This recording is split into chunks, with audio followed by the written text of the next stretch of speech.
Gold, trusted gold buyers. మీరు తాకట్టు పెట్టిన బంగారాన్ని విడిపించి ఈ రోజు ఉన్న మార్కెట్ ధరకు కొనబడను.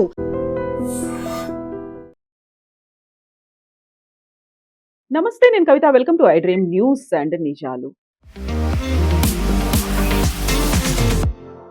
2-3 రోజుల్లో ఏదో మంచి జరిగే పరిస్థితులు కనిపిస్తున్నాయి అనేటువంటి ఒక ఆశావహ దృక్పథాన్ని డొనాల్డ్ ట్రంప్ వ్యక్తం చేశారు. బట్ అది కూడా అంతకుముందు జరిగినటువంటి ఒక ఇన్సిడెంట్‌కి కొద్ది గంటల వ్యవధిలోనే. అంతకుముందు 'గార్డియన్ ఆఫ్ ద వరల్డ్' అనేటువంటి ఒక ఏఐ ఇమేజ్‌ని డొనాల్డ్ ట్రంప్ రిలీజ్ చేశారు. At the same time Trump 2028 అనేటువంటి కప్‌ని ఏఐ ఇమేజెస్‌ని కూడా షేర్ చేస్తున్నారు. అంటే థర్డ్ టైమ్ కూడా ట్రంప్ రావాలనుకుంటున్నారా? అలా అయితే అమెరికాలో కుదరదు కదా! థర్డ్ టైమే కాదు, ఫోర్త్ టైమ్ కూడా ఉంటే బెటర్ అనేటువంటి మాటని వాల్ స్ట్రీట్‌లో జరిగినటువంటి విలేకరుల సమావేశంలో డొనాల్డ్ ట్రంప్ ఎందుకని మాట్లాడుతున్నారు? ఇరాన్ యుద్ధం ముగిసిపోయిన తర్వాత మళ్ళీ తాను రావాలనేటువంటి ఆశ, కోరికను ఒక పాజిటివ్‌గా వ్యక్తం చేస్తూనే జస్ట్ కిడ్డింగ్ అనేటువంటి మాటను కూడా అంటున్నారు డొనాల్డ్ ట్రంప్. ఈ మాటల వెనకాల ఉన్నటువంటి మర్మం ఏంటి? మనతో పాటుగా ఉన్నారు సీనియర్ జర్నలిస్ట్ సురేష్ కొచ్చపల్లి గారు. సార్ నమస్తే. సో డొనాల్డ్ ట్రంప్ ఏం చేసినా చాలా పాజిటివ్‌గా చేస్తారు. చాలా జోవియల్‌గా ఉంటుంది. కిడ్డింగ్ అంటారు. ఓవరాల్‌గా ఆయన ట్రంప్ 2028 అంటే దాని వెనకాల ఉన్నటువంటి అర్థం ఏంటి సార్ అసలు? ఆయనకి ఎప్పటి నుంచో ఉంది థర్డ్ టర్మ్ కూడా కావాలి నాకు అని చెప్పేసి. కానీ యుఎస్ కాన్స్టిట్యూషన్లో రెండేసారి ఒక ప్రెసిడెంట్ని విక్టోరియస్ ప్రెసిడెంట్ అంటే గెలిచిన ఆయనకి ప్రెసిడెంట్ కావచ్చు అనమాట. మీరు పోటీ 3-4 సార్లు చేయొచ్చు, కానీ గెలిచిన తర్వాత ప్రెసిడెంట్ 2 టర్మ్సే ఉంటుంది వాళ్ళకి. అది మార్చలేము. కానీ ప్రెసిడెంట్ ట్రంప్కి ఎప్పటి నుంచో ఉంది. ఎందుకంటే ఆయనకేమనిపిస్తుంది అంటే దీనికన్నా ముందు బైడెన్ గెలిచిన ఎలక్షన్ యాక్చువల్లీ ఆయన గెలిచారు, బైడెన్ ఓడిపోయారని చెప్పి ఇప్పుడు కూడా ఆయన చెప్తూ ఉంటారు. దాని వ్యతిరేకంగా ఇప్పుడు కూడా కేసులు నడుస్తున్నాయి కోర్ట్స్లో. కానీ ట్రంప్ గెలవలేదు, 2 కేసులు ఓడిపోయారు ఆయన. కానీ ఇప్పుడు కూడా I was cheated of the election అంటారు ఆయన. సో ఆయన I don't think it's serious enough. ఆయనకు తెలుసు ఇది చాలా మటుకు. కానీ ఇప్పుడు జరుగుతున్న దాంట్లో ఆయనకి ఏం అనిపిస్తుంది అంటే నెక్స్ట్ రాబోయే president candidate it can be either JD Vance or Marco Rubio. వీళ్ళిద్దరిలో favourite for US president is Marco Rubio. ఆయనకి జేడీ వ్యాన్స్ అని ఎక్కువ పడదు. మీరు చూసుంటారు ఈ లాస్ట్ ఒక 2-3 నెలల్లో మేజర్ ప్రెస్ కాన్ఫరెన్సెస్లో అంతా వీళ్ళు సపరేట్గా చేశారు. జేడీ వ్యాన్స్ కొంచెం యాంటీ వార్ స్టాండ్స్ తీసుకుంటారు, ట్రంప్ అయితే కంప్లీట్గా ప్రో వార్ స్టాండ్స్ తీసుకుంటారు. ఇప్పుడు జరుగుతున్నది ఏంటంటే యుఎస్ పాస్ చేశారు వీళ్ళ స్ట్రైక్స్ ఇరాన్ మీద. నెగోసియేషన్ నడుస్తుంది అంటున్నారు. ఇరాన్ అంటున్నారు మేము ఓన్లీ మెసేజెస్ పంపిస్తున్నాం. ఎందుకంటే ఒకవైపు బాబల్ మందేబ్లో సౌదీ అరేబియా యెమెన్ కొట్టుకుంటున్నారు. And Saudi Arabia is attacking Yemen. అంటే యెమెన్ అంటే హూతీస్, మొత్తం యెమెన్ కాదు. అక్కడ వాళ్ళకి ప్రాబ్లం వాళ్ళు సార్ట్అవుట్ చేసుకుంటారని ప్రెసిడెంట్ ట్రంప్ చాలా క్లియర్గా తెలిసిపోయింది. ఇంకొక వైపు మేజర్ ఒక ఈవెంట్ జరగబోతుంది ఈ వారంలో. బెంజమిన్ నెటన్యాహు యూఎస్లో ఉంటారు. సో ఆయన అక్కడ వచ్చే ముందు చాలా ఛానల్స్కి ఇంటర్వ్యూస్ ఇచ్చారు. And is very clear about Lebanon that I will not vacate Lebanon. Okay, Lebanese forces కావాలంటే వచ్చి మా దగ్గర నిలబడవచ్చు, మా ఏరియాలో ఉండొచ్చు, కానీ మేము లెబనాన్ వెకేట్ చేయమని చెప్పి. ప్రెసిడెంట్ నెటన్యాహు అక్కడ రావడం అనేది యూఎస్లో ఈ జంక్షన్లో చాలా ఇంపార్టెంట్. నిన్ననే జార్డన్ మీద చేసిన ఒక మిసైల్ అటాక్ని అడ్డుకున్నారు ఇజ్రాయెల్. యాక్చువల్లీ ఇజ్రాయెల్ వైపు కాదు, కానీ జార్డన్ ఇజ్రాయెల్ బార్డర్ దగ్గర 2 మిసైల్స్ ఇరాన్ వైపు నుంచి వచ్చాయి అని వాళ్ళు చెప్తున్నారు. కానీ అది ఇంకా ఇన్వెస్టిగేషన్లో ఉంది. అది ఇరాన్ ఫైర్ చేశారా లేకుంటే ఇస్ వైపు నుంచి Iran proxies like Hezbollah fire చేశారని చెప్పి ఇప్పుడు అందరూ అడుగుతున్నారంటే ప్రెసిడెంట్ ట్రంప్ ఇది ఎందుకు ఆపారు? అదొక పెద్ద ప్రశ్నగా మారిపోయింది. అమెరికన్ సోర్సెస్ ఏమంటున్నారంటే కొంతమంది ఛానల్స్లో దట్ అమెరికా దగ్గర ఆయుధాలు అయిపోయినాయి, they have stock pile of arms is over. వాళ్ళు కొత్త ఆర్మ్స్ కోసం వెయిట్ చేస్తున్నారు, కొత్త రీప్లేస్మెంట్ ఆఫ్ ఎయిర్క్రాఫ్ట్ కోసం వెయిట్ చేస్తున్నారు. కొత్త F-16 యుఎస్ యూరోప్లో పడింది, కొన్ని సౌదీ అరేబియాలో కొన్ని పడింది. ఇదన్నీ వాళ్ళు తీసుకొచ్చి ఒకటే చోట్ల పెట్టుకుని 2 చోట్ల పెట్టుకుని అక్కడి నుంచి వాళ్ళు అటాక్ చేయడానికి ట్రై చేస్తున్నారు. దీని నడుమ ఇట్లా కవిత గారు మీరు చూసుంటారు, మొన్న ఇంకొక చాలా క్యూరియస్ ఇన్సిడెంట్ జరిగింది. యుక్రెయిన్ ఒక షిప్ మీద దాడి చేశారు Iran. Okay, and Iran ship మీద యుక్రెయిన్ దాడి చేశారు. 2 వైపు నుంచి జరిగిందని చెప్తున్నారు. ఎవరు ఫస్ట్ స్టార్ట్ చేశారో తెలియదు. ఇరాన్ వార్నింగ్ ఇచ్చారు ఇప్పుడు యుక్రెయిన్కి, మీరు దీన్ని తప్పుకోకపోతే మీ మీద దాడి చేస్తాం. దానికి కారణాలు ఉన్నాయి. ఇరాన్ యూజ్ చేస్తున్న షహీద్ డ్రోన్స్ మాస్ ప్రొడ్యూస్ చేసి యుద్ధం మొదలయ్యే ముందు, అంటే లాస్ట్ జూలై తర్వాత టిల్ February 28 రష్యాకి చాలా హ్యూజ్ క్వాంటిటీస్లో పంపించారు ఇరాన్ షహీద్ డ్రోన్స్. ఆ షహీద్ డ్రోన్స్ని యుక్రెయిన్ వ్యతిరేకంగా రష్యా వాడుకుంటున్నారు. దానికి చాలా మటుకు డ్యామేజ్ జరిగింది. సో ఇప్పుడు ఇరాన్ కోపం ఏంటంటే, ఒకటి, మీరు మా ఆయుధాలని పంపించడానికి అనుమతించట్లేదు ఒకటి. రెండోది, మీరు ఆయుధాలు యూజ్ చేసి రష్యా మీద దాడి చేస్తున్నారు, రష్యా మమ్మల్ని సహాయం చేస్తున్నారు అని చెప్పేసి. So Iran and Russia become unlikely ally, unlikely కాదు లైక్లీ అలై. అండ్ ఇప్పుడు యుక్రెయిన్ మీద కొడితే అది నేటో ఏం చేస్తారు, అదొక పెద్ద ప్రశ్న రాబోతుంది. ఎందుకంటే నేటో నేషన్ కాదు యుక్రెయిన్, బట్ స్టిల్ యుక్రెయిన్ మీద దాడి చేస్తే జర్మనీ కానీ, ఫ్రాన్స్ కానీ, యూకే కానీ ఏం చేస్తారని పెద్ద ప్రశ్న రాబోతుంది. అక్కడ మన ఇప్పుడు వార్ సిచ్యువేషన్ గల్ఫ్ నుంచి మారి యుక్రెయిన్ వైపు వెళ్ళింది. అక్కడేమో యుక్రెయిన్ రష్యా వైపు నుంచి వస్తున్న షహీద్ డ్రోన్స్ కానీ, మిసైల్స్ అడ్డుకోవడానికి ట్రై చేస్తున్నారు. రష్యన్ డిఫెన్స్ మినిస్టర్ని జెలెన్స్కీ సాక్ చేశారు, కొత్త డిఫెన్స్ మినిస్టర్ వచ్చారు. కానీ ఏం జరుగుతుంది ఇప్పుడు అనేది వెస్ట్ ఏషియా మారిపోయి యూరో ఏషియా అయిపోయింది. ఇప్పుడు అక్కడే గొడవంతం. సో ఇరాన్ మీద అమెరికా, ఇజ్రాయెల్ చేస్తున్నటువంటి అటాక్ కావచ్చు, యుద్ధం కావచ్చు, ఫిబ్రవరి 28న స్టార్ట్ అయితే ఈ రోజుకి ఖచ్చితంగా 5 months కంప్లీట్ అయిపోయింది. Correct. 6th month లోకి ఎంటర్ అవుతున్నప్పుడు ఇజ్రాయెల్ పెద్దగా ఏం మాట్లాడట్లేదు, చేయాల్సిన పని ఏంటో చేసుకుంటూ వెళ్ళిపోతుంది. ఇరాన్ మాత్రం అదే టార్గెట్ గా అలాగే అదే పనిలో ఉంది. అమెరికానేమో అన్ని చోట్ల తిరిగి వస్తుంది, 360 degrees అన్నట్టుగా ప్రతిదీ కవర్ చేస్తూ వస్తుంది. ఇండైరెక్ట్ గా కావచ్చు, డైరెక్ట్ గా కావచ్చు, హర్ముజ్ జలసంధి, లేకపోతే ఇక్కడ ఉన్నటువంటి బాబెల్ మండెబ్, ఇవి రెండు ప్రపంచవ్యాప్తంగా అన్నిటి మీద ప్రభావాన్ని చూపిస్తున్నాయి. ఒక రకంగా అయిపోయిందా అంటే అయిపోలేదు, బట్ స్తబ్దంగా ఉందా, ఒక పాజ్ పెట్టారా, కామానా, ఫుల్ స్టాప్ అంటే ఏది క్లారిటీ లేదు, ఫుల్ కన్ఫ్యూజన్ ఉంది. సో నెక్స్ట్ ఏం జరుగుతుంది అనే దానికంటే కూడా నెక్స్ట్ ఏ దేశంలో ఎవరి మీద ఎక్కడ అటాక్ చేస్తారు, ట్రంప్ ఏమైనా టారిఫ్లు కూడా పెడతారా అనేది. ఇన్ఫాక్ట్ ఈ వారం ట్రంప్ టారిఫ్ అయితే మనం అది చూడాల్సింది, చాలా ఇంట్రెస్టింగ్. ఎందుకంటే మనం మాట్లాడడం నాకు గుర్తులేదు, దాని గురించి 10% గురించి మాట్లాడాము. మాట్లాడాం. So 10% plus another 12.5%. రెండు ఇది ఉందన్నమాట, లెవెల్స్ ఉన్నాయి. దాంట్లో 12.5 ఎవరి మీద ఉంటుందంటే, మీరు ఫోర్స్డ్ లేబర్ చేపిస్తున్నారని వాళ్ళ మీద 12.5 ఉంటుంది. 10% ఏమో మీరు కొనుక్కుంటున్నారు వాళ్ళ దగ్గర నుంచి, వాళ్ళ మీద 10% ఉంటుంది. అంటే మీరు చైనా నుంచి కొనుక్కుంటున్నారు, చైనాలో చైల్డ్ లేబర్ ఉందని అనుకోండి, నాట్ దేర్ బట్ అజ్యూమింగ్, అంటే మీ యు ఆర్ ఎట్ ఫాల్ట్. మీరు యుఎస్ నుంచి కొనండి, యూరోప్ నుంచి కొనండి, అక్కడ వాళ్ళ దగ్గర ఏం లేదు, సో వాళ్ళు అన్ని హ్యూమన్ రైట్స్ పాటిస్తారని చెప్పి అదొక నడుస్తుంది. అండ్ మంది 10 కాకుండా 4%కి ఏమైనా తగ్గించారా, ఆ న్యూస్ కూడా వచ్చింది. లేదు, 4 ఇప్పుడు కాదు. అది ఇప్పుడు ఏమైందంటే ప్రెసిడెంట్ ట్రంప్కి దీనికి కూడా ఒక లీగల్ ఛాలెంజ్ రాబోతుంది. ప్రెసిడెంట్ ట్రంప్ చాలా ఇది ఇస్తుందంటే section 301 of the trade act. 301 కింద వచ్చిన ఒక ఇన్వెస్టిగేషన్ చేయాల్సి వస్తుంది. వీళ్ళు ఇన్వెస్టిగేషన్ కరెక్ట్గా చేయలేదు. ఫర్ ఎగ్జాంపుల్ టర్కీ మీద అండ్ మలేషియా మీద వీరు కొంచెం 12.5 పెట్టారు. మలేషియా అంటున్నారు మా దగ్గర అట్లా ఏం చైల్డ్ లేబర్ లేదు, ఫోర్స్ లేబర్ లేదు, ఏం లేదు, మీరు ఎందుకు పెట్టారు మా మీద. వాళ్ళు ఏం చేస్తారంటే యూఎస్ కోర్ట్స్ ఛాలెంజ్ చేస్తారు, నాట్ మలేషియా డైరెక్ట్లీ. ఇంపోర్ట్ ఎవరు చేస్తారు వాళ్ళు ఛాలెంజ్ చేయబోతున్నారు. ప్రెసిడెంట్ ట్రంప్ ప్రాబ్లం ఏంటంటే ఈ 10% టారిఫ్ 12% టారిఫ్ కదా, ఆయనకి ఆయిల్ ప్రైసెస్ చాలా పెద్ద ప్రాబ్లం. ఇప్పుడు నిన్నటి నుంచి ఇవాళకి ఆయిల్ ప్రైస్ ఆల్మోస్ట్ $6 తగ్గింది after this pause in bombing. కానీ అది ఎన్ని రోజులు ఉంటుందో మనం చెప్పలేం. ఇన్ఫ్యాక్ట్ అలాంగ్ విత్ మన నెటన్యాహు గారు వస్తున్న పాటు Zelensky is also there this week in White House. And Zelensky ఏమంటున్నారంటే రష్యా ఇరాన్కి ఇంటెలిజెన్స్ ఇస్తున్నారు, యుఎస్ బేసెస్ ఎక్కడుందని చెప్పి, దాంతోపాటు దానికే కరెక్ట్గా ఇరాన్ టార్గెట్ చేయగలుగుతున్నారు అని చెప్పేసి. కానీ దాన్ని ట్రంప్ అంగీకరించట్లేదు. ఆలోచించ జెలెన్స్కీ చెప్తున్నాడు నా దగ్గర ఇన్ఫర్మేషన్ ఉంది, Russia is providing intelligence and that is how exactly వాళ్ళు మీ జార్డన్లో ఉన్న బేస్ మీద కొట్టారు, లేకుంటే ఇరాన్కి అంత కేపబిలిటీ లేదు. సౌదీ అరేబియాలో ఇప్పుడు యమన్ చేస్తున్న హూతీలు చేస్తున్న అటాక్ కూడా రష్యా ఇస్తున్న ఇంటెలిజెన్స్తో చేస్తున్నారని జెలెన్స్కీ ఆరోపిస్తున్నారు. జెలెన్స్కీకి ప్రాబ్లం ఏంటంటే ఇప్పుడు ఈ ఇరాన్తో యుద్ధం పెట్టుకుంటే ఆయనకి రెండు వైపుల నుంచి ప్రాబ్లం ఉండబోతుంది. ఒకవైపు నుంచి ఇరాన్ మిసైల్ కొట్టడం మొదలు పెడితే రష్యా వైపు కాన్సన్ట్రేట్ చేయలేకపోతారు ఆయన. అటు నుంచి రష్యా కొడితే ఇద్దరు కోఆర్డినేట్ చేసి కొడితే జెలెన్స్కీ పని అయిపోతుంది. అండ్ స్పెషలీ ఆయన ఈ డిఫెన్స్ మినిస్టర్ని తీసేసిన తర్వాత అక్కడ చాలా పెద్ద ప్రొటెస్ట్ నడుస్తుంది, ఆయన రీఇన్స్టేట్ చేయాలని చెప్పి. ఆయన ఈ was a very popular guy, defence minister వాళ్ళు. ఇప్పుడు అట్లాంటి సిచ్యువేషన్లో ఉన్నప్పుడు ఆయనకి యూరోప్ నుంచి సహాయం కూడా తగ్గింది కొంచెం మటుకు. అమెరికా ఏమో పేట్రియట్ మిసైల్స్ ఇవ్వట్లేదు, మీరు కావాలంటే తయారు చేసుకోండి, మాకే పేట్రియట్ మిసైల్స్ లేదు, మీకేమి ఇస్తామేమని చెప్పి ట్రంప్ చెప్తున్నారంట. సో అన్ని వైపుల నుంచి it's a mess right now.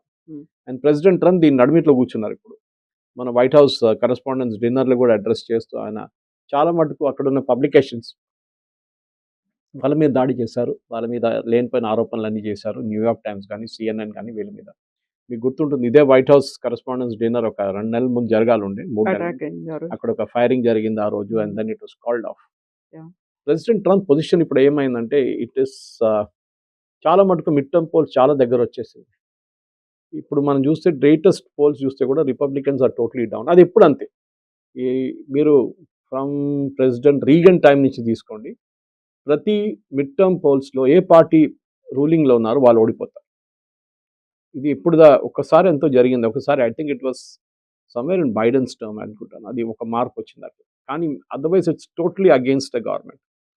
ఈ మిడ్ టర్మ్ పోల్స్ ఓడిపోతే ప్రెసిడెంట్ ట్రంప్ నెక్స్ట్ 2 టర్మ్స్ ఏం చేయలేరు, అంటే నెక్స్ట్ 2 సంవత్సరాలు అయినా ఏం చేయలేరు. He will become a lame duck president.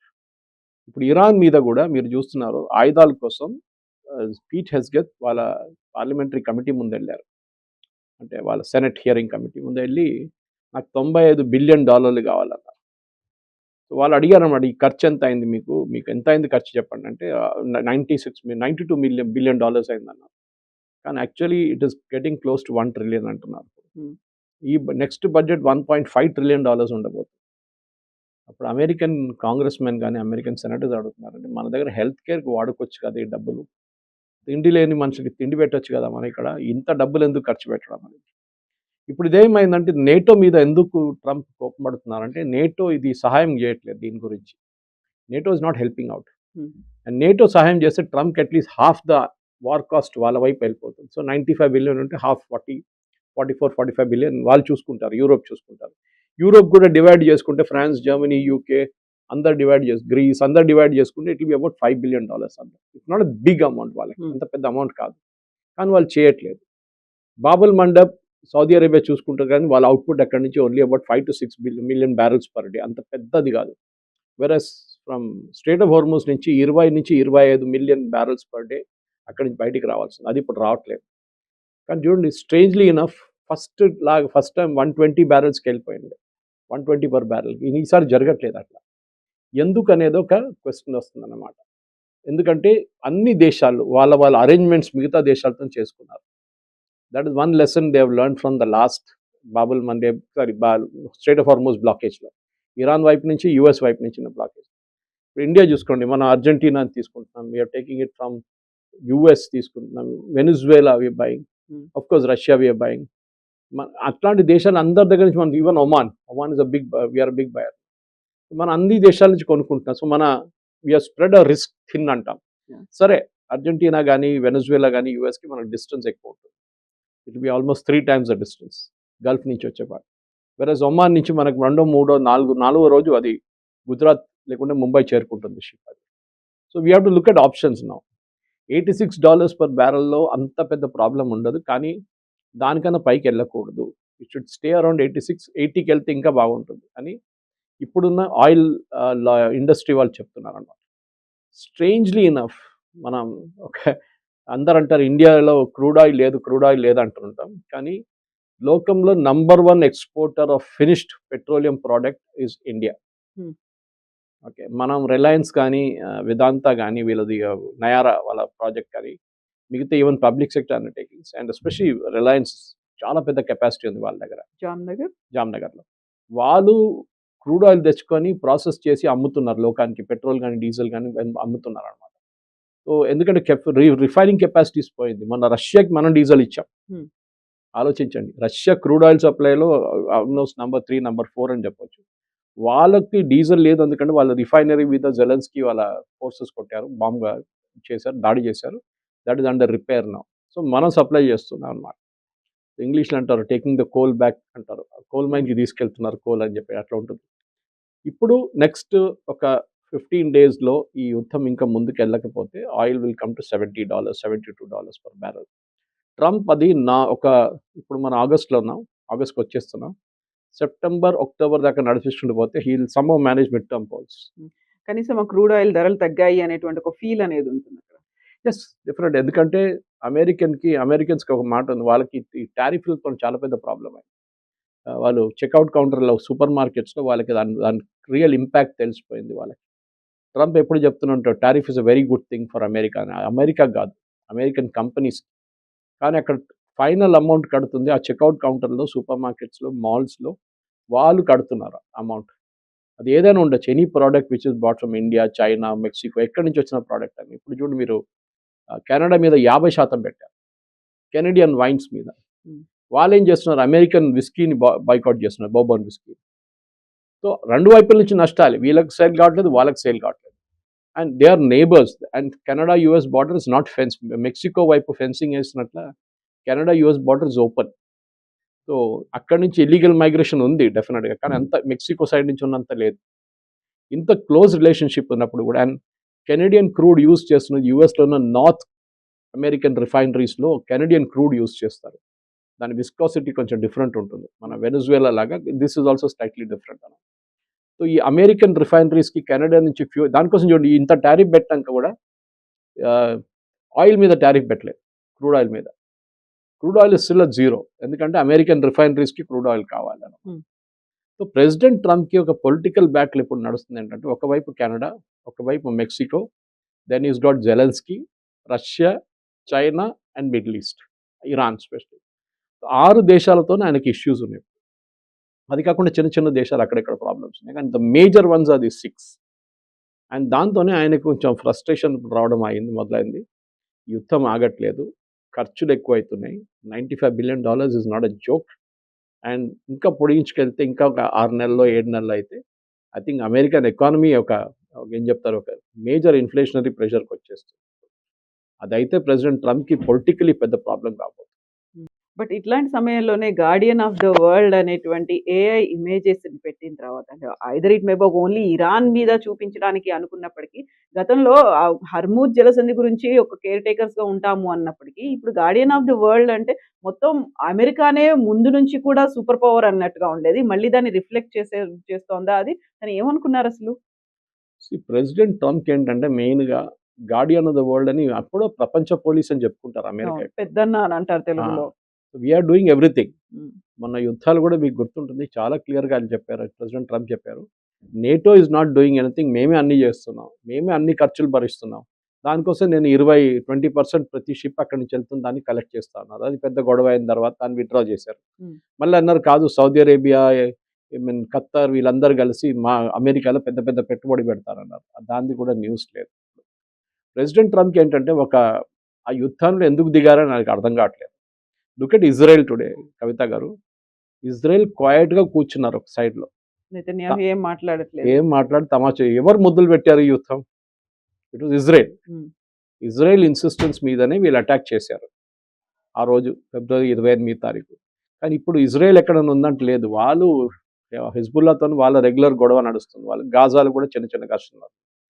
Israel స్మార్ట్గా దీని నుంచి మూవ్ అయిపోయారు. దానికోసం మీరు చూస్తుంటారు, ఇరాన్ లాస్ట్ ఒక 2 నెలల్లో ఇజ్రాయెల్ మీద దాడి చేయలేదు ఇప్పుడు దాకా, జార్డన్ మీద దాడి చేశారు. అండ్ మీరు జార్డన్ దాడి చేయాలంటే you have to overfly Israel. Okay, and naturally ఆ మిసైల్ ఇజ్రాయెల్ వైపు వస్తున్నప్పుడు ఇజ్రాయెల్ చూస్తూ ఉంటారు, ఐరన్ డోమ్ డిటెక్ట్ చేస్తుంది దాన్ని. దానికోసం మొన్న 2 దాన్ని వాళ్ళే ఇంటర్సెప్ట్ చేసుకున్నారు, జార్డన్కి వెళ్తుంది. ఇజ్రాయెల్ మీద ఒక బాంబు పడింది అనుకోండి, యుద్ధంది మొత్తం ఏం చెప్తారు, ఒక ఇంటెన్షన్ మారిపోతుంది. దాంట్లో ఇరాన్ చాలా పెద్ద ప్రాబ్లం అయిపోతుంది. దానికోసం వాళ్ళు ఏం చేయట్లేదు, they are keeping absolutely quiet. కానీ ఈ meeting president president Trump and prime minister Netanyahu చాలా క్రూషియల్గా ఉండబోతుంది. ఎందుకంటే కొన్ని రోజుల నుంచి వీళ్ళిద్దరు నడుమిట్లో ఒక కెమిస్ట్రీ వర్క్ కావట్లేదు. At the same time American lobby, Jewish lobby చాలా పవర్ఫుల్. వాళ్ళు ప్రెసిడెంట్ ట్రంప్ని, ఇజ్రాయెల్ని అట్లనే మేము పక్కన దారి తీసేస్తాం, మాకు అక్కర్లేదు ఇజ్రాయెల్ అని చెప్పి నెటన్యాహు వెరీ క్లియర్లీ సెట్, మీరు కాకపోతే మా దగ్గర ఇండియా ఉందండి అని చెప్పారు. ఇమాజిన్, ఒక ఇజ్రాయలీ ప్రైమ్ మినిస్టర్ చెప్తున్నారు, if US is not supplying arms to us, no problem, మేము ఎట్లయినా డిపెండెన్సీ తగ్గించుకుంటున్నాం యూఎస్ మీద, వీఆర్ బికమింగ్ సెల్ఫ్ డిపెండెంట్, మాకు ఇండియా ఉన్నారు, వాళ్ళు సప్లై చేస్తారు మాకు, we have got joint ventures there అని చెప్పారు. And even made a statement saying I'm very popular in India అని చెప్పారు నెటన్యాహు. సో ఈ మిడిల్ ఈస్ట్లో ఉన్న సమీకరణలన్నీ మారిపోతున్నాయి. సౌదీ అరేబియాకి తెలిసిపోయింది US will not help them. దానికోసం మొన్న కూడా సౌదీ అరేబియా యెమెన్ మీద దాడి చేసినప్పుడు they didn't take permission from US. Usually వాళ్ళు యూఎస్ని ఇన్ఫార్మ్ చేస్తారు, మేము ఎందుకంటే వీళ్ళ బేసెస్ ఉన్నాయి, యూఎస్ బేసెస్. అది చెప్పకుండానే కొట్టారు వీళ్ళు సనా ఎయిర్పోర్ట్ మీద సౌదీ అరేబియా. తర్వాత అన్నారు మేము చేయలేదు, మాకు తెలియదు అన్నారు. కానీ ఇట్ వాజ్ సౌదీ అరేబియా ఉంది 100%. ఎందుకంటే అక్కడ ఒఫిషియల్ యెమెనీస్ గవర్నమెంట్ దగ్గర ఎయిర్క్రాఫ్ట్ లేదు, వాళ్ళ దగ్గర Sanaa airport is under the control of Houthis అన్నమాట. కానీ సౌదీ అరేబియాకి ఏంటంటే ఈస్ట్ వెస్ట్ పైప్ లైన్ చూడండి, దాన్ని కంట్రోల్ చేయడం చాలా ఇంపార్టెంట్. అది వచ్చి యాన్బు పోర్ట్ దగ్గర వచ్చి ఆగుతుంది. Yanbu is right at Bab el Mandeb ఎండింగ్లో. యమన్ ఎక్కడ ఎండ్ అవుతుంది, యమన్లో it is towards the western part of Yemen. అక్కడ హూతీలు ఉన్నారు. అండ్ చాలా క్లియర్గా ఇప్పుడు నిన్న కూడా సౌదీ అరేబియా మీద జరిగిన దాడి హూతీల దగ్గర నుంచి రాలేదు, ఇట్ కేమ్ ఫ్రమ్ ఇరాక్. ఇరాక్లో ఉన్న షియా రెబల్స్ ఫైర్ చేశారు. అన్ని వైపుల నుంచి సౌదీ అరేబియా మీద దాడి చేయడానికి ట్రై చేస్తున్నారు ఈ రెబెల్స్ అన్నమాట. ఇరాన్కి చాలా క్లియర్గా తెలుసు Saudi Arabia is the number 1 enemy actual. కానీ డైరెక్ట్గా ఇరాన్ ఎప్పుడు దాడి చేయరు సౌదీ అరేబియా మీద. దీనికన్నా ముందు కొన్ని కష్టం జరిగింది, కానీ they are very very clear. హూతీలు చేసుకోవచ్చు, but we will never allow Saudi Arabia directly ఇరాన్తో ఎప్పుడు గొడవ పెట్టుకోరు. Saudi Arabia is too big. అంటే ఈవెన్ వాళ్ళ ఆర్మ్డ్ ప్రెజెన్స్ కూడా చాలా పెద్దది. వాళ్ళు ఎప్పుడు ఉపయోగించలేదు. వాళ్ళు పాకిస్తాన్ తెచ్చి అక్కడ పెట్టుకున్నారు, మీకు తెలుసు. మనం Pakistan is a sitting right there. కానీ వాళ్ళ ఎయిర్ క్రాఫ్ట్ కానీ వాళ్ళ బాంబులు కానీ ఇప్పుడు దాకా వాడుకోలేదు. ఇంకొక వైపు ప్రాబ్లం ఎక్కడ వస్తుందంటే మనం ఖత్తర్, బహ్రెయిన్ అండ్ కువైత్ వీళ్ళ మీద ఇవాళ కూడా దాడి జరిగింది. ఓకే, యుద్ధం ఆగింది కానీ ఇరాన్ దాడి చేస్తున్నారు కంటిన్యూస్లీ. అండ్ సౌదీ అరేబియాలో ఉన్న ప్లాంట్స్ మీద నిన్న జరిగిన దాడిలో ఒక రిఫైనరీ మీద, వాళ్ళ మేజర్ రిఫైనరీ మీద కొట్టారు అన్నమాట, అరామ్కో. దాని మీద కొంచెం చాలా వరకు డ్యామేజ్ జరిగింది, but that came from Iraq. అక్కడ ఐసిస్ ఫోర్సెస్ ఉన్నాయి అండ్ ఇరాన్ సపోర్టెడ్ కర్దిస్తాన్ ఫోర్సెస్ అక్కడ ఉన్నాయన్నమాట. ఇరాన్ వ్యతిరేకంగా ఉన్న ఫోర్సెస్ కూడా అదే ఏరియాలో ఉన్నారు. ఇప్పుడు సౌదీ అరేబియా ప్రాబ్లం ఏంటంటే యుద్ధంలో వాళ్ళు ఎక్కడ లేరు దీనికన్నా ముందు. వాళ్ళ మీద అప్పుడప్పుడు దాడి చేస్తుంది, కానీ now Houthis are become very active. అంటే ఇరాన్ ఏం చూస్తున్నారంటే వాళ్ళ మీద బాబెల్ మండేబ్ మీద ప్రెషర్ పెడితే ఇక్కడ America straight of Hormuz pressure తగ్గిస్తారు. అది వాళ్ళ క్యాల్కులేషన్. ఓకే, కానీ ఆ క్యాల్కులేషన్ ఎన్ని రోజులు ఉంటుందో చూడాలి. ఇప్పటికైతే president Trump definitely he said that we're now going to keep it quiet for some time అన్నారు. అది కాకుండా ఒమాన్ వైపు నుంచి ఒక రీజనల్ డిప్లొమాటిక్ పుష్ ఒకటి జరుగుతుంది. నాకు ఇప్పుడే నాకు మెసేజ్ వచ్చింది. అది Omani foreign minister Badr al సబ్ది వాళ్ళ కౌంటర్ పార్ట్స్ అని మాట్లాడారు. Iran, Saudi Arabia, Qatar, Kuwait and Egypt deescalate చేయడానికి మళ్ళీ ఒమాన్ దిగి వచ్చారు వాళ్ళు. దీనికన్నా మీకు గుర్తుంటుంది కవిత గారు, ఒరిజినల్ నెగోషియేటర్స్ వేర్ ఒమానీస్. లాస్ట్ ఫిబ్రవరిలో కూడా వాళ్ళు దాడి జరిగే ముందు ఒమాన్ నెగోషియేట్ చేసినప్పుడు అప్పుడు ఇరాన్ మీద B-2 బాంబర్స్తో దాడి చేశారు అమెరికా అండ్ ఇజ్రాయెల్ వాళ్ళ ఎయిర్క్రాఫ్ట్తో. ఈసారి కూడా మనం ఫిబ్రవరి 28 అంటే ఫిబ్రవరి 11th 12th వీళ్ళు జినీవాలో ఆల్మోస్ట్ సంతకం పెట్టడానికి వచ్చేసారు, ఆ స్టేట్కి వచ్చేసారు. వారం తర్వాత మళ్ళీ ఖమేనీని చంపేశారు వీళ్ళు. సో వీళ్ళకి డౌట్ ఏంటంటే ఒమానీస్కి మేము వస్తాం, మేము రెడీ ఉన్నాం, ఎందుకంటే పాకిస్తాన్ ఫెయిల్ అయింది and to certain extent Qatar కూడా ఫెయిల్ అయింది. ఒమానీ మాట్లాడుతున్నారు అప్పుడు, కానీ Iran we're not engage in any talks with US అంటున్నారు, విచ్ ఇస్ కరెక్ట్. టెక్నికలీ చూస్తే ఇట్ ఇస్ కరెక్ట్, వాళ్ళ టాక్స్ లేదు యూఎస్. కానీ వాళ్ళు they are still talking to Omanis. వాళ్ళు మాట్లాడుతున్నారు. Ismail Baghaei Iran foreign minister కూడా చెప్పారు that US has said positive strike చేశారు, కానీ ఇరాన్ చూస్తాం, కొన్ని రోజులు మేము చూస్తాం ఇది రియల్గా యుఎస్ చేస్తున్నారా, చేస్తే మేము దాన్ని అంగీకరిస్తాం. కానీ ఇఫ్ యుఎస్ డజంట్ గ్యారంటీ అని మళ్ళీ వాళ్ళు బాంబింగ్ పెడితే we will go for it. Trump ఇంకో స్టేట్మెంట్ ఇచ్చారు నిన్న మన ప్రెసిడెంట్ వైట్ హౌస్ కరెస్పాండెన్స్ డేలో. దాని తర్వాత కూడా అని చెప్పారు, నేను ఎక్కువ రోజులు వెయిట్ చేయను. దాని కారణాలు అప్పుడు దాకా ఆయుధాలు వచ్చేస్తాయి. నేను ఎక్కువ రోజులు వెయిట్ చేసి ఇమ్మీడియట్గా రాకపోతే I will start my bombing campaign again bigger than before అని చెప్పేసి. కానీ ఒకటి మాట మనం గుర్తుపెట్టుకోవాలి కవిత గారు, మీరు ఈ లాస్ట్ 15 రోజుల్లో అమెరికా చేసిన బాంబింగ్ అనలైజ్ చేస్తే పవర్ ప్లాంట్స్ మీద కొట్టారు, బ్రిడ్జెస్ మీద కొట్టారు, వాటర్ డీసాలినేషన్ ప్లాంట్ మీద కొట్టారు, న్యూక్లియర్ సైట్ దగ్గర కొట్టారు. ఇదంతా చేసిన తర్వాత కూడా ఇరాన్లో ఒక షార్టేజ్ ప్రాబ్లం రావట్లేదు. వాళ్ళకి ఇప్పుడు కూడా వాళ్ళ దగ్గర డ్రోన్స్ ఉన్నాయి, ఇప్పుడు కూడా వాళ్ళు దే హిట్టింగ్ ద ఎయిర్క్రాఫ్ట్. కానీ మొన్న షిప్స్ మీద చాలా మటుకు తగ్గింది. నిన్న ఏదో ఒక షిప్ హిట్ మైన్ అని చెప్తున్నారు వీళ్ళు. అది రెగ్యులర్ ఆ న్యూస్ మనకి యుఎస్ సెంట్రల్ కమాండ్ సెంట్కామ్ నుంచి ఇంకేం న్యూస్ రాలేదు. కానీ ఇరాన్ చాలా కేర్ఫుల్గా డీల్ చేస్తున్నారు ఇప్పుడు, ఎందుకంటే వాళ్ళ దగ్గర కూడా వాళ్ళ స్టాక్ పైల్ తగ్గిపోయింది, మిసైల్ స్టాక్ పైల్ తగ్గిపోయింది, డ్రోన్స్ ఉన్నాయి వాళ్ళ దగ్గర. కానీ మీరు జార్డన్ లేకుంటే ఫార్ అవే కంట్రీస్ కొట్టారంటే మీకు డ్రోన్స్ పనిచేయవు, you not hit, minimum with missiles కొట్టాల్సి వస్తుంది. ఆ మిసైల్ వీళ్ళ దగ్గర తగ్గింది ఎందుకంటే చైనా నుంచి వీళ్ళకి సప్లై లేదు. చైనానే మిసైల్స్ కావాల్సిన మెటల్ పార్ట్స్ అంతా చైనా నుంచి వస్తుంది. వీళ్ళు ఓన్లీ దాంట్లో ఎలక్ట్రానిక్స్ పెడతారు, దాని తర్వాత పేలోడ్ పెట్టేసి దే మ్యానుఫ్యాక్చర్ డ్రోన్స్ అన్నమాట. ఇంకోటి వీళ్ళు చేశారంటే పికాక్స్ మౌంటైన్ అని మీరు వినుంటారు. That's a translation of an Arabic word actually. Americans use చేస్తున్న word పికాక్స్ మౌంటైన్. ఈ పికాక్స్ మౌంటైన్లో ఒక 3 వారాల నుంచి ఇజ్రాయెల్ నోట్ చేస్తున్నారు వాళ్ళ శాటిలైట్ ఇమేజరీతోని. చాలా మటుకు సెంట్రిఫ్యూజెస్ మూవ్ చేస్తున్నారు దాని లోపలికి పికాక్స్ మౌంటైన్. యుఎస్ మొన్న కూడా ఏమన్నారంటే president Trump, we may try to land troops there అన్నారు. అది చాలా risky operation, boots on the ground. ఎందుకంటే అక్కడ ఉంది యురేనియం. అది మీరు ఇస్ఫహాన్ కానీ ఫర్దో కానీ ఇట్లాంటి ప్లేసెస్ చూస్తే చాలా దగ్గర ఇది యాక్చువల్లీ. ఈ న్యూక్లియర్ దాని మీద వీళ్ళు వెళితే then it going to be different game altogether. ఎందుకంటే first time American boots on the ground రాబోతుంది. ఇక్కడ కర్గ్ ఐలాండ్ కాదు మనం మాట్లాడేది, కెషమ్ ఐలాండ్ కాదు మాట్లాడేది, we're talking of actual on the ground presence అన్నమాట. సో అది ఈ పికాక్స్ మౌంటైన్ని రేడ్ చేసి అక్కడ ఉన్న యురేనియం తీసుకెళ్ళడానికి అమెరికా ట్రై చేస్తే అమెరికాకి చాలా పెద్ద రిస్క్ ఉంటుంది. అది ఇరాన్ వారి దగ్గర ఉన్న మొత్తం ఆయుధాలు వాడుకుంటారు అమెరికన్ ట్రూప్స్ మీద, ఫైట్ టు ద ఫినిష్ ఉంటుంది ఇది. సో అది మన నెక్స్ట్ స్టేజ్లో ప్రెసిడెంట్ ట్రంప్ చెప్పారు, ఇది ఈ చర్చలు ఇంకా ముందుకు వెళ్ళకపోతే we will use that option.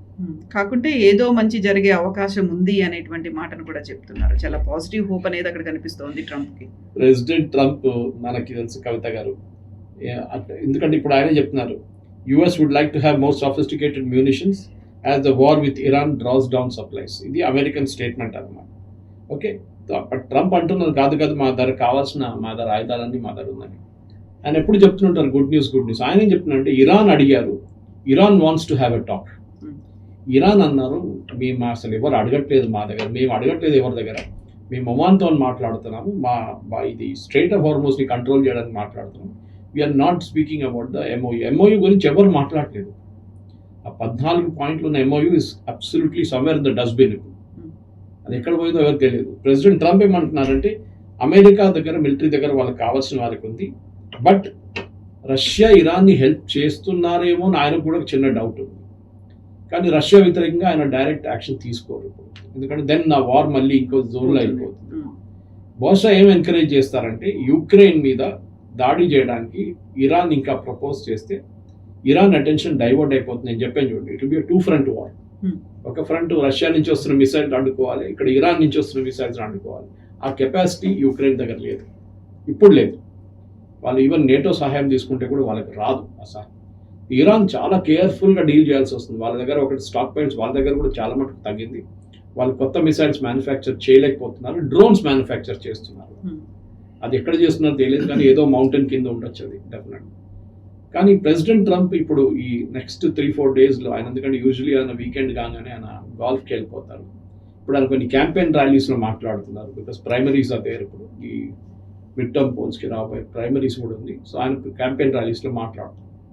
కానీ అది నాకైతే డౌట్ ఉంది, ఎందుకంటే ఇది దీనికన్నా ముందు కూడా మనం చూసాం ఇట్లాంటి చర్చలు ఎక్కడ వెళ్ళదు. ప్రెసిడెంట్ ట్రంప్ కూడా ఆయన కూడా చాలా క్లియర్గా చెప్పారు, నేను ఎక్కువ రోజులు వెయిట్ చేయను. అది బహుశా ఎక్కువ రోజులు అంటే వారం పాటు ఉండొచ్చు మ్యాక్సిమం, దాని తర్వాత మళ్ళీ ప్రాబ్లమ్ స్టార్ట్ అవుతుంది. వారంలో కూడా కంప్లీట్ ఫుల్లీ ఎక్విప్డ్ అంటారు కదా, అన్నీ అప్పటికి కావాల్సినవన్నీ వచ్చేసి ఉంటాయి కాబట్టి ఆ టైంలో అటాక్ చేయొచ్చు. యా, ప్రెసిడెంట్ ట్రంప్ యూజ్ చేసిన వర్డ్ అంటే ఎస్ ఇంటెలిజెన్స్ ఇస్తున్నా కానీ we're knocking the hell out of Iran అంటున్నారు. ఈ హెల్ అవుట్ ఆఫ్ ఇరాన్ అనేది ఏమిటనేది నెతన్యాహు అండ్ ప్రెసిడెంట్ ట్రంప్ మాట్లాడితేనే చాలా క్లారిటీ వస్తుంది దాని మీద. ఇప్పటికైతే Netanyahu is very clear that Iran మా అజెండాలో ఉంది, మాకు అక్కడ రెజ్యూమ్ చేంజ్ తీసుకురావాల్సిన మాదుండే original plan, and we will go with that. ఇంకొకటి ఏంటంటే అక్కడ ప్రెసిడెంట్ ట్రంప్తోని నెతన్యాహు చాలా ఇంపార్టెంట్ ఒక టాక్స్ ఏంటంటే టర్కీకి F-35 కూడా. అది చాలా స్ట్రాంగ్ అబ్జెక్షన్ ఉంది ఇజ్రాయెల్కి. Even though Turkey is the NATO member, but Turkey is an Islamic state, and ఎప్పటి నుంచో టర్కీ మీద ఇజ్రాయెల్కి నిఘా ఉంది ఇప్పుడు. సో దీనికి గుర్తుంటుంది, ఒక నెల ముందు నెతన్యాహు గారు ఒక స్టేట్మెంట్ ఇచ్చారు, after Iran will come after you అని చెప్పారు టర్కీకి, ఎర్దోగాన్ దగ్గర. సో టర్కీ కూడా భయం ఉంది, కానీ Turkey is a NATO member. So president Trump బహుశా ఆయన వాళ్ళ సెనెట్ కాంగ్రెస్లో ఇది పాస్ కాదు, they will block this bill. I mean వీళ్ళ జూయిష్ లాబీ అది చూసుకుంటారు చాలా క్లియర్గా. మన లాబీ కాదు మన Indian lobby is very weak అక్కడ. ఇండియన్స్ ఈవెన్ దో ఇండియన్స్ ఉన్న వాళ్ళు కూడా ఇప్పుడు మన మీద జరగబోతున్న అన్ని చాలా మటుకు మన మీద ఇప్పుడు 10% టారిఫ్ పెడితే కూడా మనం ఏం రియాక్ట్ కావట్లేదు, దాని మీద రియాక్ట్ కాకలేదు కూడా, అంత పెద్ద ప్రాబ్లం కాదు. టెక్స్టైల్స్ మనకు ఒక ఇష్యూ ఉంది, చిన్న ఇష్యూ ఉంది, అది కూడా సార్ట్అవుట్ చేసుకోవచ్చు. కానీ మన వైపు నుంచి మన పెట్రోలియం రిజర్వ్స్ మనం చూసుకోవాల్సింది, ఎందుకంటే ఇప్పుడున్న పరిస్థితుల్లో ఖతర్ నుంచి గ్యాస్ రావడం మళ్ళీ మొదలు పెడుతుందా లేదా మనం చూడాలి. ఇక్కడ we are get gas from US. Distance wise అది చాలా ఎక్స్ట్రా అయిపోతుంది. ఇప్పటికైతే we are in a comfortable position. 86 నుంచి మళ్ళీ తిరిగి 80కి వచ్చేస్తే we'll be good enough till January, February. Thank you so much.